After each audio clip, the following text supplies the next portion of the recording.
बड़ा बड़ा प्रणाम बा। और ये मंच पर जितने भी कलाकार कवि हृदय जो भी गलत सही हो जा क्षमा प्रार्थी हैं। और बिरहा के अद्भुत कवि हमारे गुरु तुल्य रामा कवि जी, गुरु जी तक हमारी आवाज जा रही हो तो सादर आपको भी सम्मान है, प्रणाम है, आशीर्वाद की चाहत है।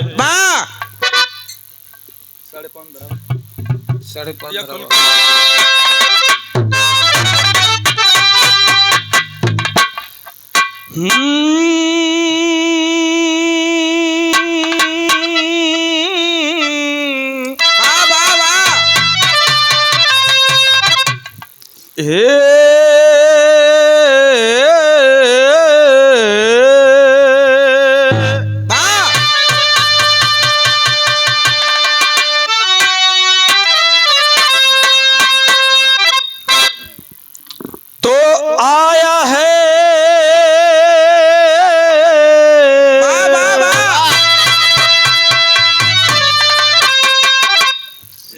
आज ही आया है सो जाएगा ए चच्चा राजा रंग की फकीर।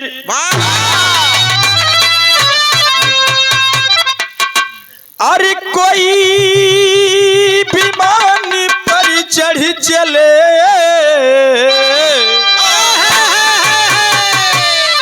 जोगिंदर भैया कोई बंधत जात जंजीर।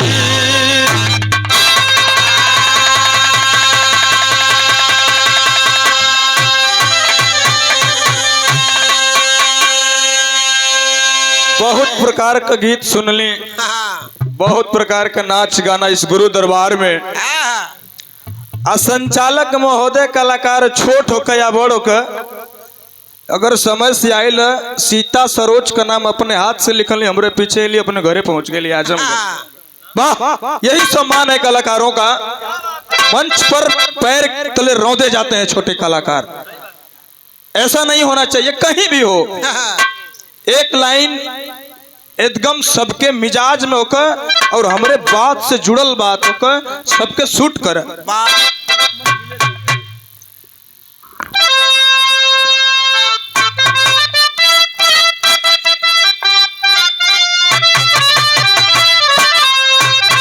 धुन तो सब कोई जाना था लेकिन भाव पर गौर करब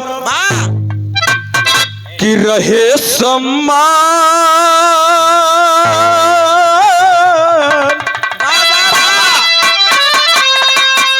रहे सम्मान जो जग में रहे सम्मान जो जग में होता है धनमान से ऊंचा।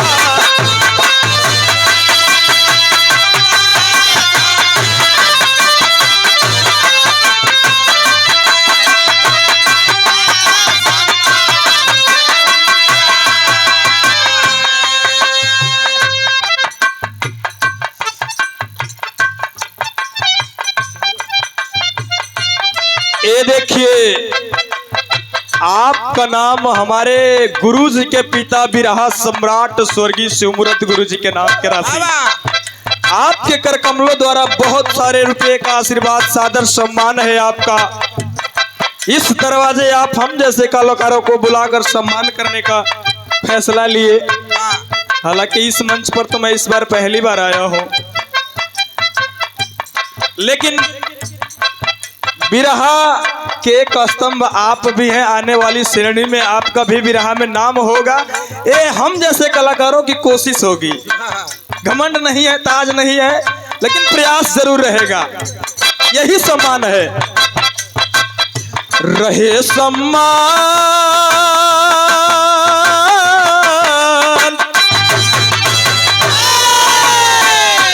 रहे सम्मान जो जग में होता है धनमान से ऊंचा।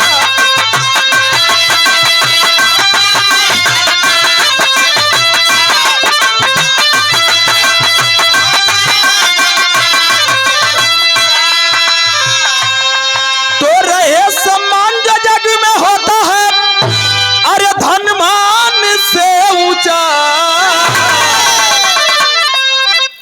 सदा सद्भाव है दिल में, रुपया पैसा नहीं के चाहिए।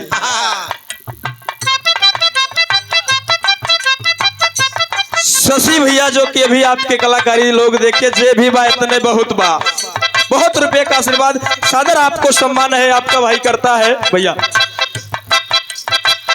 सदा सद्भाव है दिल में, सदा सद्भाव है दिल में, रही सदा अभिमान से ऊंचा।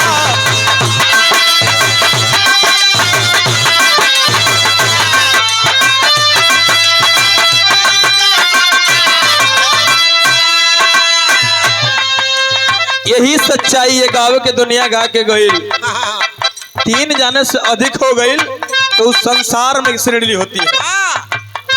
1 लोग 2 लोग 3 लोग दिए जन्म,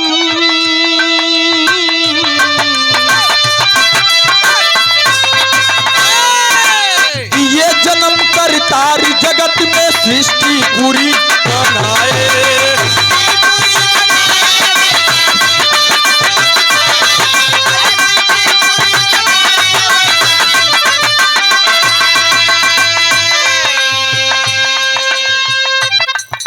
एक गुरु का चला है तीनों जने जा, एक संगे नाम भी लिखा होला, भले आगे पीछे गावल जाता। तो पारी हो शिवम बाबू बहुत रुपए का आशीर्वाद, दिन दुगुना रात चौगुना होख। दूरदर्शन में हुआ चैनल आकाशवाणी पर 2011 में ऑडिशन देले रही, 8 में पढ़त रही। दिए जन्म कर तारी जगत में सृष्टि पूरी बनाए।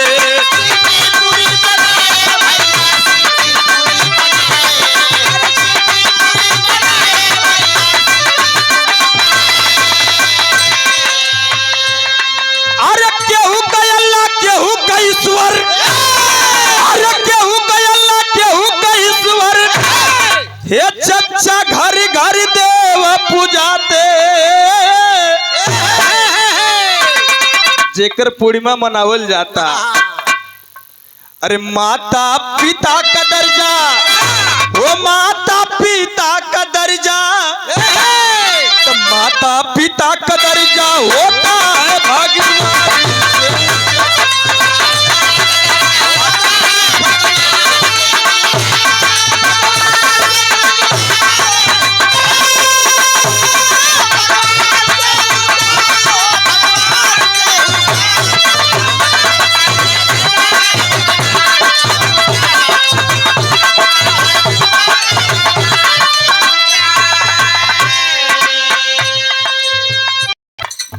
माता पिता का दर्जा होता है भगवान से ऊंचा। देखा एकदम पॉइंट के बाद दूसर की बंद में बा जोगिंदर भैया भाषा समझे थी, बस 2 अंतर है और बोला। बनल शास्त्र और वेद है गाथा, भैला पंडित ज्ञानी।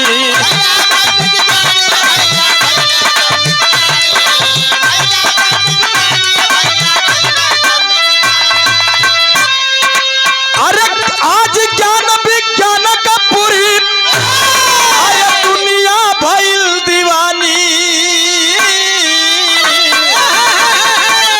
तो सच्चा ज्ञान गुरु के, आज ज्ञान विज्ञान का पूरी दुनिया भइल दीवानी। ये विज्ञान का देन है चचा, मोबाइल विज्ञान का देन है। अब विज्ञान के इतना देन है कि शरीर के अंदर कौन अंग कैसन बा विज्ञान से पता लगा लेबा, लेकिन हाई जौन आवाज आवता एकर विज्ञान नहीं से खोज कर सकत। जौन गुरु जी का पूजा पाठ भक्ति भाव में जो जौने भी रूप में जुटल बा, इसको विज्ञान कभी नहीं बना सकती। समय समाप्त है आपका। तो सच्चा ज्ञान गुरु के, वो सच्चा ज्ञान गुरु के।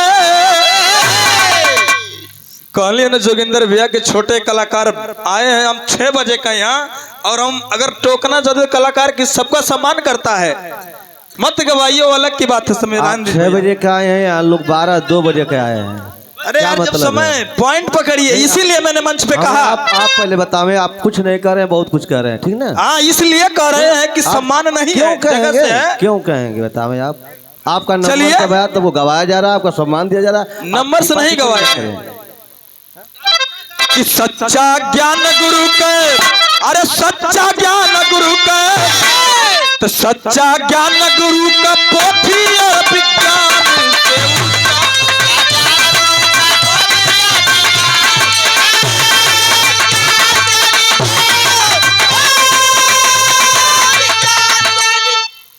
आखिरी लाइन समय दिक्कत होगा तो मतलब नहीं कि गाना का वाला आखिरी लाइन गीत तो बड़ी बात, लेकिन ये सच्चा ज्ञान ही गुरु का है कि जो यहाँ सबको इकट्ठा किया। अगर ये विज्ञान का दिन रहता ना क्यों हुआ। ये गुरु का सच्चा ज्ञान है कि ये शेरड़ी गा रही है बिहार जगत में, अमर है नाम, सम्मान अलग होता है, नाम अलग होता है, इतिहास अलग होता है। आखिरी लाइन में कहना मैं बिरहा जगत से रिलेटेड बात, आखिरी लाइन चला।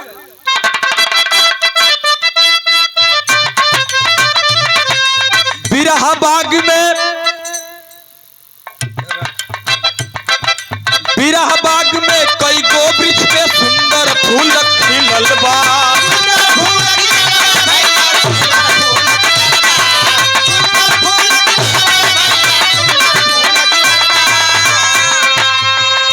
ये बिरहा बाग का फूल है जो आज हम गा रहे हैं, आप गा रहे हैं। ये बिरहा से अलग नहीं है, नाम अमर है बिरहा में। बिरहा बाग में कई गो वृक्ष पे सुंदर फूल खिलल बा।